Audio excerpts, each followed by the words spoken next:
Si os fijáis, queridos hermanos, todos estos días, estos últimos 3 días, incluido hoy, estamos haciendo la lectura continua del Sermón de la Montaña. Por eso el lunes empezamos diciendo: Jesús en aquel tiempo subió a la montaña, se sentó, ¿recordáis?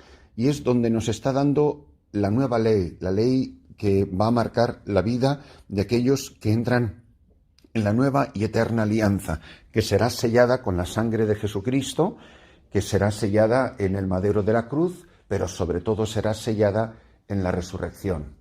Es maravilloso descubrir cómo en Jesucristo, el Hijo de Dios, nosotros descubrimos una nueva manera de vivir.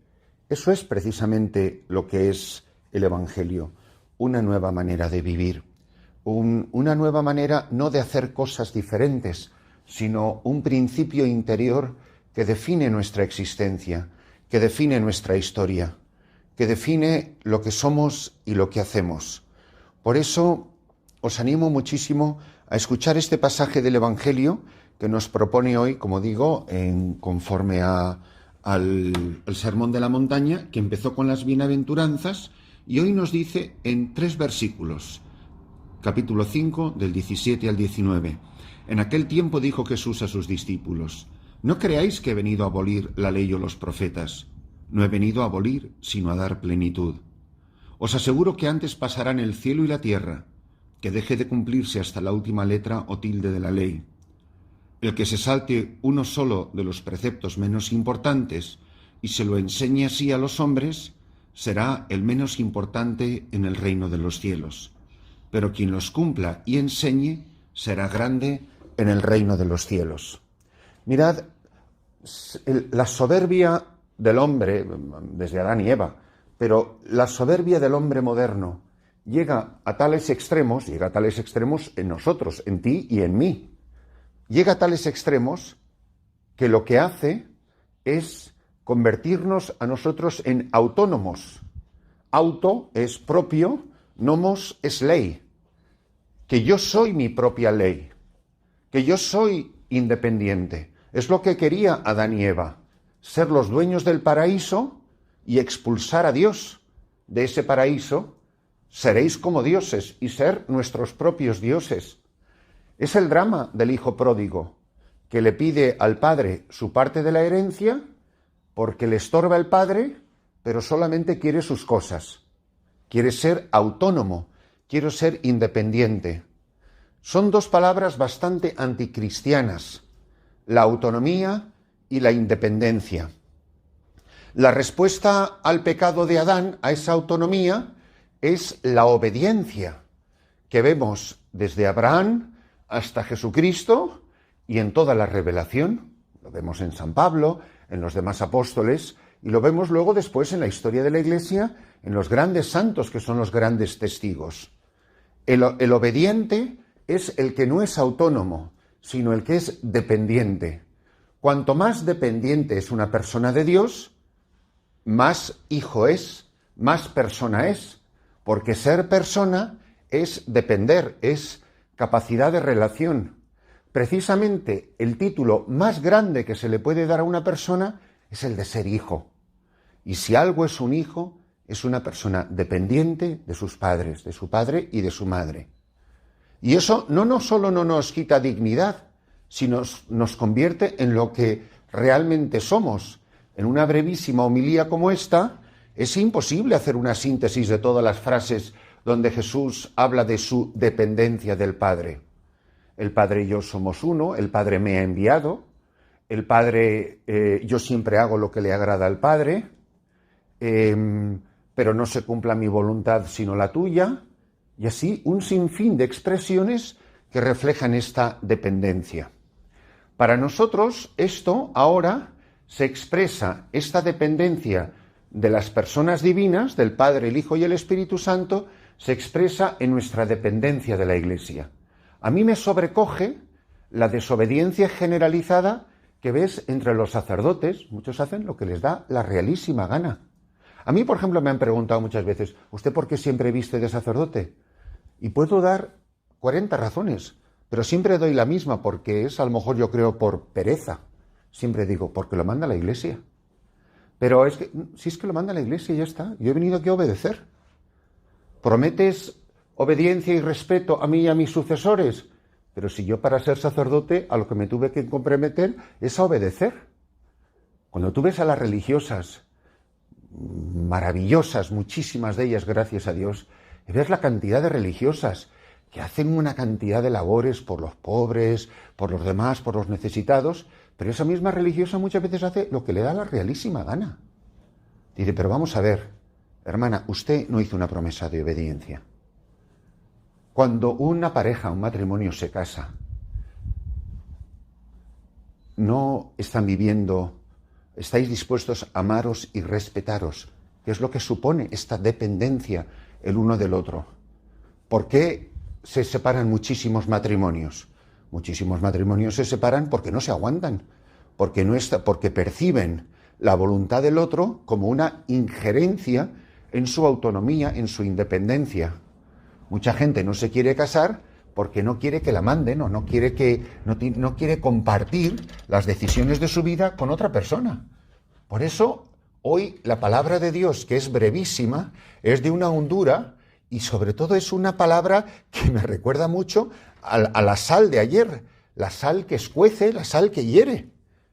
Hay mucha gente que no la tienes que preguntar, usted está haciendo... Mira, hay gente, yo he sido misionero toda mi vida y me he encontrado con misioneros extraordinarios haciendo unas obras colosales y son las personas más desobedientes que he conocido en mi vida, que se han inventado su propia religión.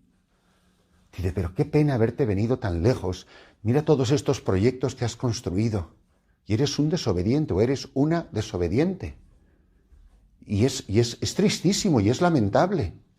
Y yo creo que todos deberíamos de ponernos de rodillas con humildad, todos los bautizados y todos los cristianos, y tener esta humildad de corazón. ¿Cuántas veces nuestra manera de hablar supone tanta soberbia? No, ahora todo es dialogar y dialogar y dialogar.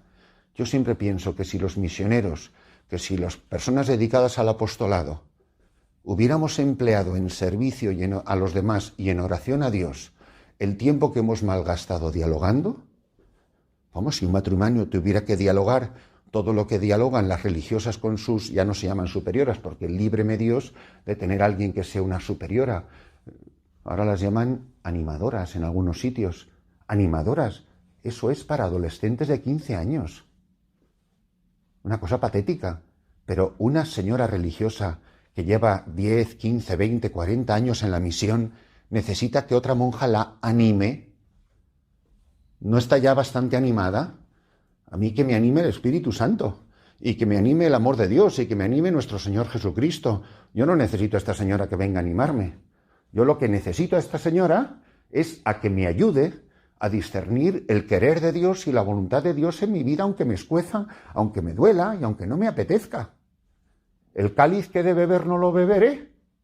Entonces, ¿qué pasa? ¿Que cada vez que haya un cáliz amargo tengo que sentarme a dialogar? Por eso es importantísimo que nos paremos a pensar si de verdad estamos viviendo el Evangelio o estamos haciendo un poquito lo que nos da la gana, a lo evangélico. Pero lo que nos da la gana, y así no se llega a la santidad. A la santidad se llega muriendo. A la santidad se llega mortificándose. A la santidad se llega obedeciendo. Y por eso, estos son de los pasajes del Evangelio que no nos gustan nada. Dice, pues vaya cosas. Cuando nos dice amaos unos a otros, nadie tiene amor más grande, esas cosas nos parecen preciosas. Pero lo de obedecer hasta la norma más pequeñita de la ley, bueno, pues yo no sé quién está escuchando. Yo sí sé quién soy, más o menos. Yo me tengo que preguntar, ¿yo estoy obedeciendo hasta las cosas más pequeñitas que yo prometí obedecer? ¿Eres una religiosa? Tus constituciones. ¿Eres un sacerdote diocesano? Ya sabes lo que tienes que obedecer.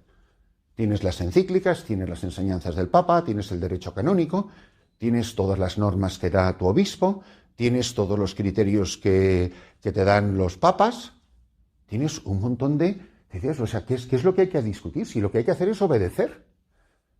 Yo, por ejemplo, cuando veo las desobediencias litúrgicas, que hay en casas religiosas, que ves a sacerdotes hacer, cómo se maltrata la liturgia de la Iglesia, convirtiéndose los sacerdotes en showman, así como si te crees que vas a ser más cercano a los demás por inventarte tú algo más bonito que lo que te propone la Santa Madre Iglesia.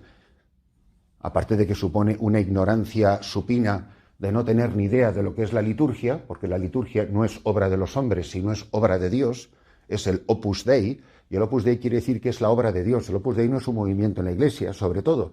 El Opus Dei es la liturgia, es la obra de Dios que se glorifica a sí mismo y que santifica a los hombres. Pues si somos sacerdotes, yo estoy obedeciendo las rúbricas del misal romano, hasta las más pequeñitas, donde dice que agaches la cabeza y donde dice que te laves las manos y donde dice que des la comunión de esta manera y donde dice que hagas una genuflexión. ¡Obedece! ¿Por qué es tan difícil obedecer? La soberbia, porque llevamos a Adán y Eva adentro y porque nos hemos colocado en el centro del paraíso. Pues tenemos mucho que reflexionar. Si sois casados, ¿estáis cumpliendo lo que os enseña la Iglesia? ¿Os habéis esforzado en saber lo que enseña la Iglesia? Porque el magisterio de la Iglesia sobre la vida de la familia no puede estar más claro. Hay otras normas importantísimas, por ejemplo, de justicia social. A lo mejor tienes trabajadores. Yo conozco a muchísima gente que es muy de misa, que es muy católica y que es muy de todo, y hace 10 años que no le ha aumentado ni un euro el sueldo a la chica que trabaja en su casa. Y luego pensará que es una gran católica porque lucha contra el aborto y porque es provida y porque está en 7 asociaciones. Y lo que está es faltando a las normas más elementales de la Santa Madre Iglesia sobre la justicia social, dando a manos llenas a la organización no sé qué y regateándole un euro a la persona que le limpia los retretes. Bueno, pues deberíamos de pararnos a pensar cómo estamos viviendo el Evangelio y cómo estamos obedeciendo las normas. Y esto nos afecta a todos. A mí me toca obedecer. Pero a usted le parece bien, mira, yo no estoy aquí, y menos como sacerdote, para decir si el Papa ha hecho bien o ha hecho mal. Yo estoy aquí para obedecer lo que ha dicho el Papa y asunto terminado. Porque no creo que a nadie le interese mis opiniones, por muy de sacerdote que vaya vestido. A la gente le interesará cuando se acerque a mí qué quiere Jesucristo, qué quiere la Iglesia, cuál es el camino que lleva a la santidad. Yo creo que mi opinión no vale ni más ni menos que el vecino de arriba que el vecino de abajo. Si mi opinión vale para algo, es porque tiene que ser expresión de lo que enseña la Iglesia. Y cada vez que yo diga algo que no es lo que enseña la Iglesia, cada vez que yo haga algo que no es lo que dice la Iglesia, estoy estafando al pueblo de Dios, estoy faltándole el respeto a Dios y estoy cerrándome a la santificación. Por eso yo creo que deberíamos de pararnos a pensar. Yo pienso en la cantidad de religiosas que se han quitado el hábito. Me parece una cosa gravísima. Cuando dice la Santa Madre Iglesia que las religiosas usen el hábito, y ya está, y lo dice, y no hay más que discutir. Y así podéis pensar en cantidad de ejemplos. No, es que eso es... No, si es que el Evangelio dice hasta la última letra de la ley, las cosas pequeñitas, a ti lo del hábito, o a ti lo de las cosas de la liturgia, ¿a tú eso te parece irrelevante? Dice, será el más pequeño en el reino de los cielos. Quien escuche esto y no esté de acuerdo, con todo su derecho puede estar en desacuerdo. Pero si al final de la vida esto que estoy diciendo era verdad, no digas que no te lo dijeron. No digas que no lo supiste. No digas que no te dieron la oportunidad de vivir el Evangelio en obediencia con todos sus detalles. Se ama tanto cuanto se obedece. Y quien experimente un conflicto entre obediencia y Evangelio, obediencia y libertad, obediencia y amor, no tiene ni idea de lo que es ser libre, ni de lo que es amar, ni de lo que es obedecer. Decir que Jesucristo nos amó hasta la muerte y hay muerte hasta la cruz o hasta el extremo es lo mismo que decir que Jesucristo fue obediente hasta la muerte y muerte de cruz. La medida del amor de Cristo es la medida de su obediencia. ¿Se puede decir lo mismo de vosotros y de mí?